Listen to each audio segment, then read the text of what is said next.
Assalamu alaikum wa rahmatullahi wa barakatuh. Ahlan wa sahlan wa marhaban bikum, and welcome to another episode of In Pursuit of Purpose.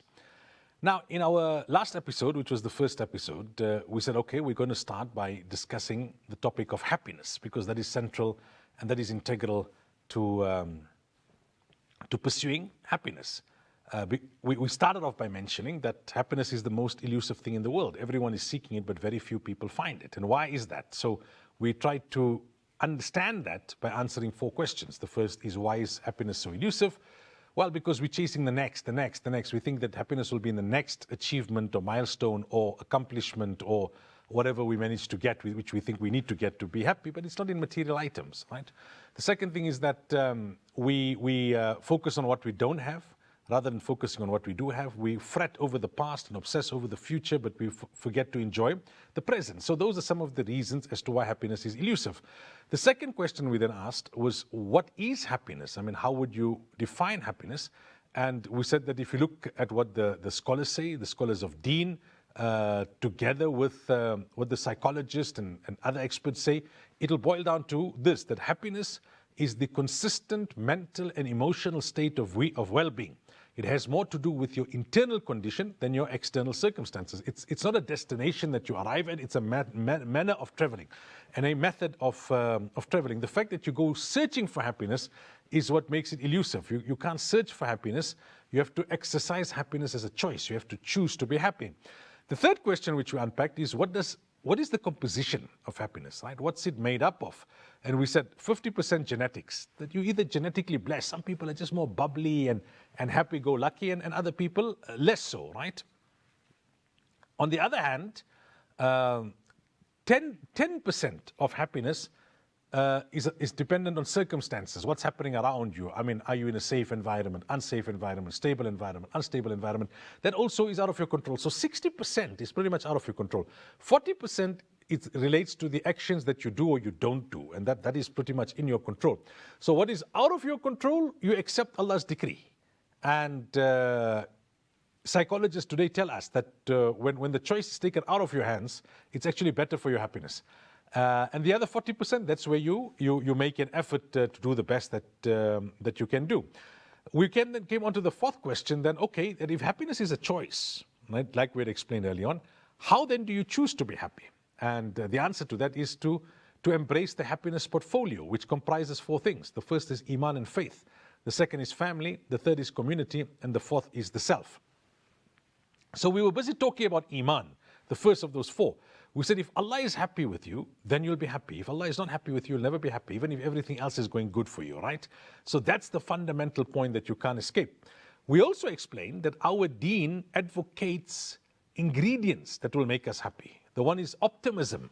We discussed the famous hadith, عَجَبًا لِأَمْرِ الْمُؤْمِنِ. Amazing is the affair of a believer. Amazing is the affair of a believer, that everything that he does is good for him. If something good happens, he makes shukr. If something bad happens, he makes sabr. So it's a win-win. If you have that mindset, then you'll be optimistic. We spoke about Abdullah bin Abbas when he lost his eyesight. He said, well, at least my ears are still functioning, my mind is still functioning, my heart is still functioning. The second ingredient that Islam gives us to be happy in terms of this discussion on faith is an attitude of gratitude. Nabi Sallallahu Alaihi Wasallam told us that you wake up in the morning, your body is functioning, you have food for the day, you're at peace, then it's like you've been given the entire world. Your property is secure, your food for the day is there, everything is good with your body. We have no right to feel deprived. And we spoke about the sailor who was at sea for 21 days lost, and he said, the lesson I learned is that if you have fresh water and good food for the day, then you have no right to complain. The third thing on which we concluded the last episode was that Islam teaches us how to compare. In matters of deen, you look at those who are doing more than you. If I'm performing salah, I must look at the man who's doing tahajjud. All right? So I always aspire to come closer to Allah.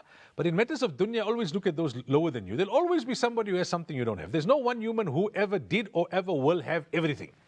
So if you always look at those who have what you don't have, you'll never be happy. Look at those who don't have what you have. And we concluded by saying that Sheikh Sadi Rahmatullah Alayhi went to the masjid to complain to Allah about shoes, not having shoes. And then he saw a man crawling out who had no legs. And then he said, oh Allah, I have no right to complain. So on that path, right, the portfolio of happiness is made up of four things. The first is faith, and still under the aspect of faith. The next ingredient that Islam gives us to be happy is Islam advocates forgiveness. All right? that no matter what a person has done to you, forgive that person for your own sake. Right? One is Allah will reward you, but for your own happiness, because if somebody did wrong to you and you don't forgive them and you carry that baggage, what's going to happen? It's like walking with a thorn in your shoe. It will continue to prick you. It will continue to aggravate you. And that's one of the reasons that people are not happy. They just don't want to let go of the baggage. For years and years, they're carrying the baggage. Another aspect is have expectations in Allah alone. Have expectations in Allah alone. I can't emphasize this enough, honestly. I really can't. Especially when it comes to people closest to you. So often you would see that parents are depressed and they've deprived themselves of happiness. Why? Because they put all of their expectations in their children. I'm working hard, I'm slogging, I'm hustling, 2 jobs, home industry to educate my son. He'll graduate, he'll look after me, then he goes away with his wife, forgets about his parents. Naturally, it will hurt you as a mother, as a father, as a human. That's natural. You can't avoid that. But if you didn't have expectations in your kids or in anyone close to you, in any human being for that matter, your boss or your friend or your spouse, your expectation is only in Allah. It will hurt you, but it won't break you. It will hurt you, but it won't break you. When you have expectations in others, it'll break you. And you'll find it difficult to recover. So have expectations in Allah alone. Don't have expectations in anyone else. So to wrap up this part about faith, right? Islam is not here to make us unhappy. Sometimes we, as Muslims ourselves, we are the greatest culprits in that we misunderstand our deen. And as a result of misunderstanding our deen, we misrepresent our deen. We must understand our deen, and then we misrepresent our deen. We need to ensure that we understand Islam wants you to be happy, but in the right way. Islam doesn't say you must walk around with a big frown on your face like lemons have been on sale. No, happiness is a choice. Islam says choose to be happy. So that's the first, right, of the happiness portfolio that we discuss. What's the second? Family. The reservoir, the source of happiness is relationships. First and foremost, your relationship with Allah. And that talks to the point that you just concluded, faith. And secondly, the next most important relationship to you after your relationship with your Maker is your biological relationships. Your parents, your spouse, your children, your siblings. So, unfortunately, because of the rat race kind of life that we live these days, we've neglected our relationships. We neglect our relationship with Allah Ta'ala, and we neglect our relationship with those closest to us, right? And relationships require commitment. I often give this example that our homes have become like hotels. We live under the same roof, we eat at the same table, but we're living totally separate lives, totally disconnected. In a hotel, you're using the same entrance. You eat in the same dining hall. Your rooms are next to each other. But the person in room 101 is totally disconnected from the person in room 102, doesn't know him, doesn't care about him. So we have become emotionally disconnected. We're more connected to the device, even though we're sitting around a common dining table. Husband and wife are sitting right next to each other on the same bed. If the wife wants to make the husband laugh, she don't tell him the joke, she must WhatsApp him the joke. Right? So our homes have become like hotels. Emotional neglect is what's killing our relationships. Of course, abuse is on the rise. But in majority of instances, unhappiness is not because of that. It's because of good people making this mistake of emotionally neglecting each other. And then you deprive yourself of true happiness, which comes from relationships. You see, we spend so much of time investing for our families that we forget to invest in our families. As I said, sometimes it's a good intention. You're working hard because you want to give your kids what your parents were not able to give you, right? And then what happens? You lose that connectivity with them. You lose that connectivity with your spouse. One alim so beautifully says, the greatest gift you can give your children is a strong marriage. So don't neglect your marriage for the sake of the children. Keep your marriage strong. Invest in your family more than You invest for your families. People say, I'm so busy, man. Sometimes at the office, I feel the need to go to the bathroom. And then this call and that email and this and that. And then I look at the watch again. It's 1 hour that lapsed since I first felt the need to go to the bathroom. And then now the need became very urgent, so I go. But they say, you know what? Being in a relationship is a full-time job. Don't apply if you're not ready. Don't apply if you are not ready. So if you want to be happy, spend an extra 5 minutes with someone that you love. It's not about quantity, it's about quality. If you work 8 hours a day, you can't spend 8 hours a day with your wife and kids. You may be able to spend an hour, but it must be an hour of quality. And it will have greater benefit for you than 8 hours of doing something else.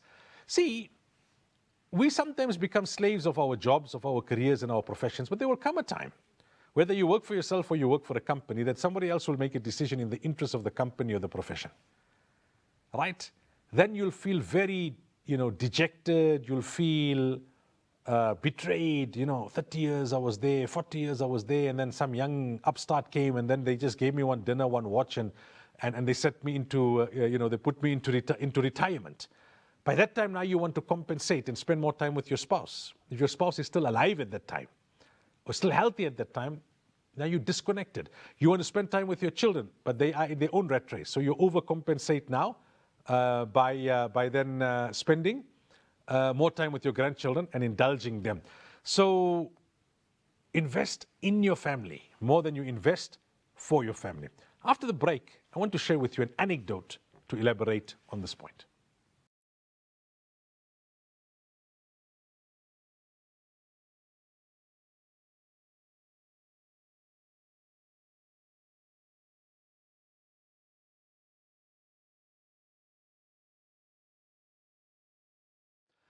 Welcome back. So before the break, we were speaking about family, right? The happiness portfolio, the ingredients. One was faith. We concluded that part. And then we started speaking about family, that we because of the rat race that we live, we tend to neglect our families. We're investing more for the family than we're investing in the family. And that our homes have become like hotels. And that, you need to spend an extra 5 minutes with someone that you love. The job will be a job. And in the end, the company will make a decision in the best interest of the company. Even if you're in religious work. An imam will be an imam for 40 years. Then a younger scholar will come. He's got a more beautiful voice, a better tune.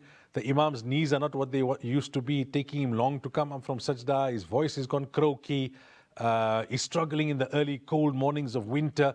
And now they tell Imam Sahib, listen, we'll give you a package. We'll ease you into retirement. We'll do this, we'll do that. Now the imam feels betrayed. He feels upset. He feels so much of sacrifice. Listen. In the end, you ought to have found balance in your life.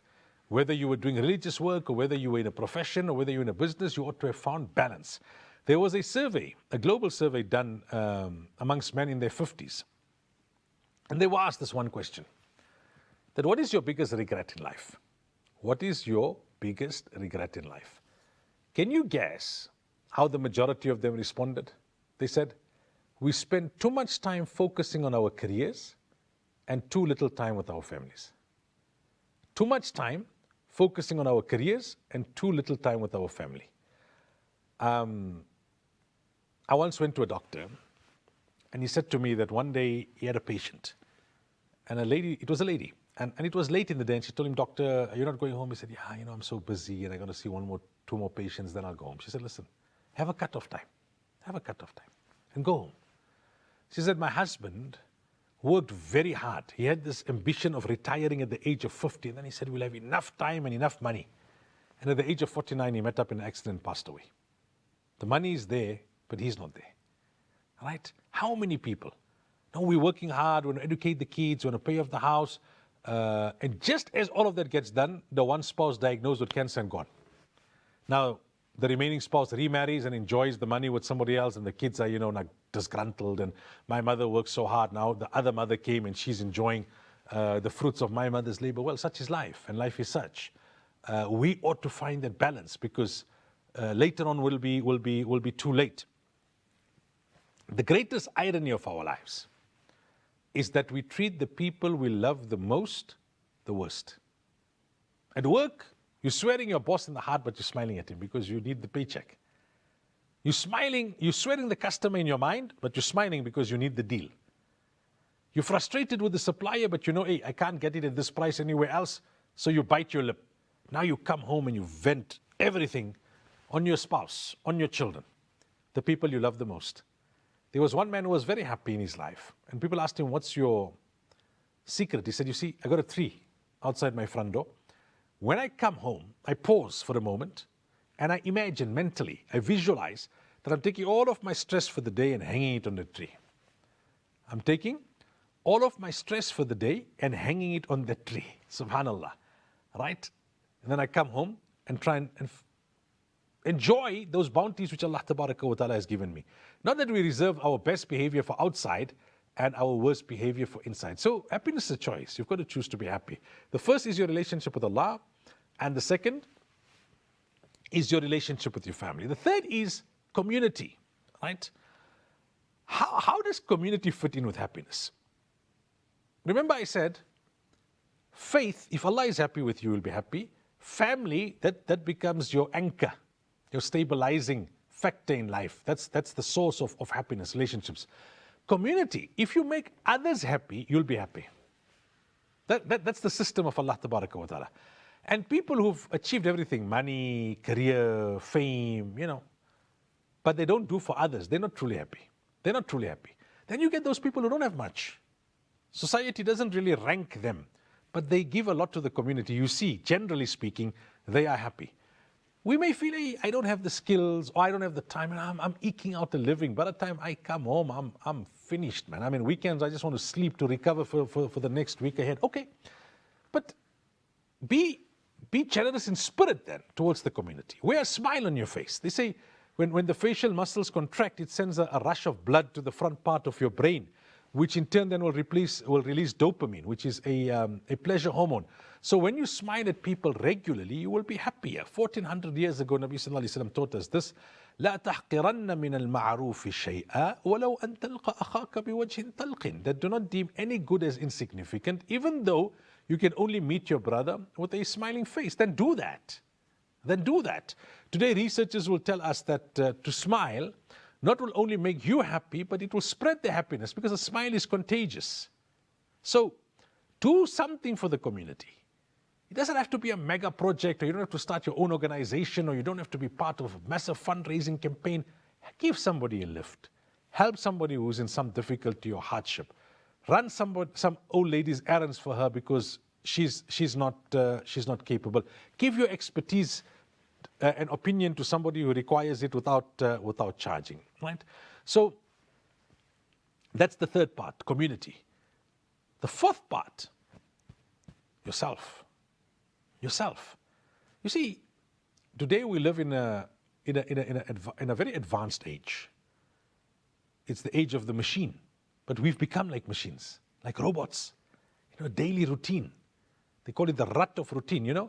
When they go into a factory in the morning, they flip the switch and the machine starts up and it goes and goes. The whole day does the same thing until at night they flip the switch, stops. Next morning, flip the same switch, starts again. Our lives have become like that. There's an anecdote that I share often. They say there was a man who secured a job as a woodcutter. So the first day he came to work, he chopped 5 trees. At the end of the day, the boss was very impressed, and the boss told him, see, nobody has chopped 5 trees in one day. I'm very impressed. Now, as he's walking home, he's dreaming big. He's thinking, hey, tomorrow I'll come earlier to work. Maybe I'll manage 6.